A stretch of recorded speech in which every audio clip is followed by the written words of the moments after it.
আসসালামু আলাইকুম, শুভ সকাল। সবাইকে স্বাগত জানাচ্ছি আমার দেশ লিড নিউজে। সঙ্গে আছি তামান্না মিনহাজ। আমাদের আজকের লিড নিউজের শিরোনাম, এনএসআইয়ে এখনও সদর্পে হাসিনার মামাতো ভাই। নিউজটি লিখেছেন আমাদের বিশেষ প্রতিনিধি। চলুন দর্শক জেনে নেই লিড নিউজটির বিস্তারিত।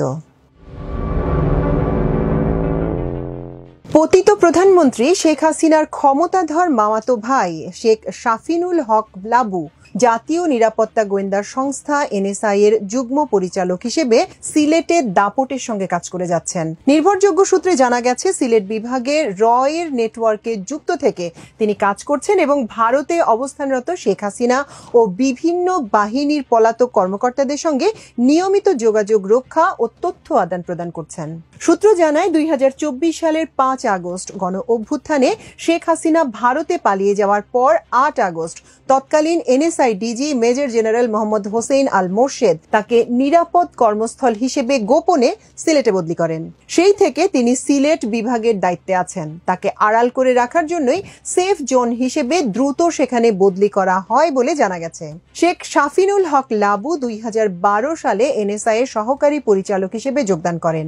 নিয়োগ পরীক্ষায় অকৃতকার্য হওয়া সত্ত্বেও শেখ হাসিনার আত্মীয় পরিচয়ে প্রভাব খাটিয়ে তার চাকরি হয়। 2019 সালে তাকে উপপরিচালক এবং 2024 সালে ডামি নির্বাচনে বিশেষ কৃতিত্বের পুরস্কার হিসেবে তাকে যুগ্ম পরিচালক হিসেবে পদোন্নতি দেওয়া হয়। তিনি কলকাতা মিশনে দ্বিতীয় সচিব হিসেবেও দায়িত্ব পালন করেন। কূটনৈতিক সূত্রে জানা গেছে, কলকাতার উপদূতাবাসে কর্মরত থাকাকালে তার ঘনিষ্ঠতা ছিল চোখে পড়ার মতো।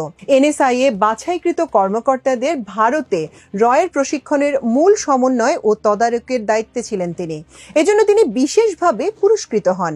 নারী ঘটিত একাধিক কেলেঙ্কারির সঙ্গে জড়িয়ে পড়েছিলেন তিনি। তার ব্যাংক হিসেবে 130 কোটি টাকার সন্দেহজনক লেনদেনের অভিযোগ পাওয়া গেছে।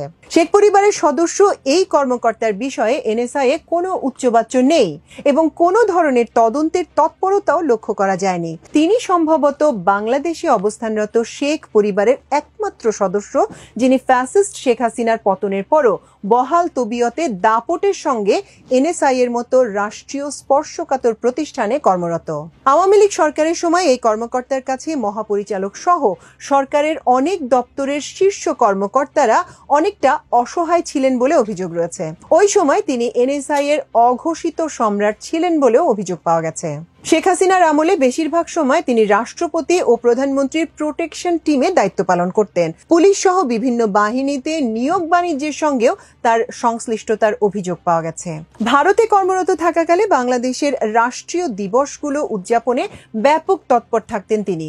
ওইসব অনুষ্ঠানে তিনি প্রোটোকল ভেঙে রয়ের সদস্য সহ অনেককে আমন্ত্রণ জানাতেন। আওয়ামী লীগের সাধারণ সম্পাদক ওবায়দুল কাদের অসুস্থ হওয়ার পর তার চিকিৎসার জন্য ভারতের বিখ্যাত হৃদরোগ বিশেষজ্ঞ ডক্টর দেবী শেঠিকে বাংলাদেশে আনার গুরুত্বপূর্ণ ভূমিকা পালন করেছিলেন লাবু। সরকারি কর্মকর্তা হলেও তিনি নিয়মিত রাজনৈতিক কর্মকাণ্ডে অংশ নিতেন বলে জানা গেছে। তাকে টুঙ্গিপাড়া ও ঢাকায় বিভিন্ন রাজনৈতিক কর্মসূচিতে অংশ নিতে দেখা যায়। তিনি 2021 সালের ফেব্রুয়ারিতে ঢাকার রামপুরায় স্থানীয় আওয়ামী লীগ আয়োজিত শীত বস্ত্র বিনিময় অনুষ্ঠানে প্রধান অতিথি হিসেবে উপস্থিত ছিলেন। ওই অনুষ্ঠানে 22 নম্বর ওয়ার্ড কাউন্সিলর ও রামপুরা থানা আওয়ামী লীগের সভাপতি আলহাজ লিয়াকত আলী, তার বোন ও ঢাকা মহানগর মহিলা আওয়ামী লীগের সাংগঠনিক সম্পাদক শেখ মলি এবং তার বড় ভাই সাবেক ছাত্রলীগ নেতা শেখ আলিদুর রহমান হীরা উপস্থিত ছিলেন। লাবুর বড় ভাই শেখ আলিদুর রহমান হীরাকে সম্প্রতি গ্রেপ্তার করেছে র্যাব। হীরা বাংলাদেশের স্বর্ণ চোরাচালান চক্রের অন্যতম হোতা। বিমানবন্দর দিয়ে বড় বড় স্বর্ণ চোরাচালানের সঙ্গে তার সম্পৃক্ততার অভিযোগ রয়েছে। র্যাব তাকে হাতে নাতে গ্রেপ্তার করে। শেখ শাফিনুল হক লাবু এবং শেখ আলিদুর রহমান হীরার বাবা শেখ আকরাম হোসেন শেখ হাসিনার মা ফজিলাতুন্নেসার আপন চাচাতো ভাই। দর্শক, আমাদের লিড নিউজের আয়োজন ছিল আজ এই পর্যন্তই।